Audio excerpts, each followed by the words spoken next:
week's EF2 tornado. The path of damage is nearly twice the size of the Portage EF2, with farmers still assessing what's next. Meteorologist Bill Haney has where the cleanup stands now 9 days later. Here at this farm between Colon and Mendon, the tornado's damage path is still very evident. This pivot irrigation system you see behind me, hundreds of feet of steel, twisted and bent, still lying on its side. Despite all of this, the farmer that owns this land tells me he's still hopeful for a successful season. May 7th, 2024, an EF2 tornado rips through St. Joseph County from Centerville to Sherwood Township. In its 30 minutes on the ground, the tornado leaves a nearly 20-mile path of significant damage. Drew Cupp is a fifth-generation farmer from the Mendon area. While his home didn't take a direct hit, his brother wasn't as lucky. So as soon as it went past, right away we came down and we could not get to my brother. Every single road going east, west, north, and south was completely blocked. His brother luckily manages to walk away uninjured.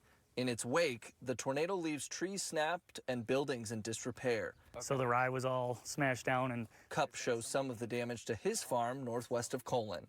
The pivots actually were drug, getting pulled across into the road, and the poles actually grabbed the irrigation and kind of tipped the poles over. But if these poles weren't here, that irrigation would have kept going. With a six-figure price tag for this irrigation equipment alone, Cupp waits for his insurance claim to clear. There's no doubt that those companies will have this cleaned up and have stuff, shining out in the field here in the next couple weeks, I would guess. St. Joseph County is well known for its seed corn industry. Cupp says about 50% of his planting is done for the season. As long as the corn and soybeans still in the ground, it's pretty resilient and it can kind of repair itself and usually should still make a viable crop. Cupp tells me had the tornado happened a couple months from now, the devastation to his crops would have been much more significant.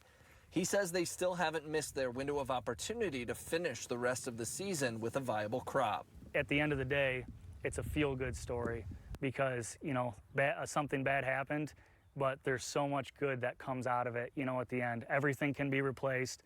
Nobody was seriously hurt or injured. And, that's just the testament to, to show that faith plays such a huge role in all of this when things happen like that. FEMA, the Small Business Administration, and Michigan State Police Emergency Management were out and about in St. Joseph County yesterday surveying the damage. That will be determining whether or not the county will receive federal aid.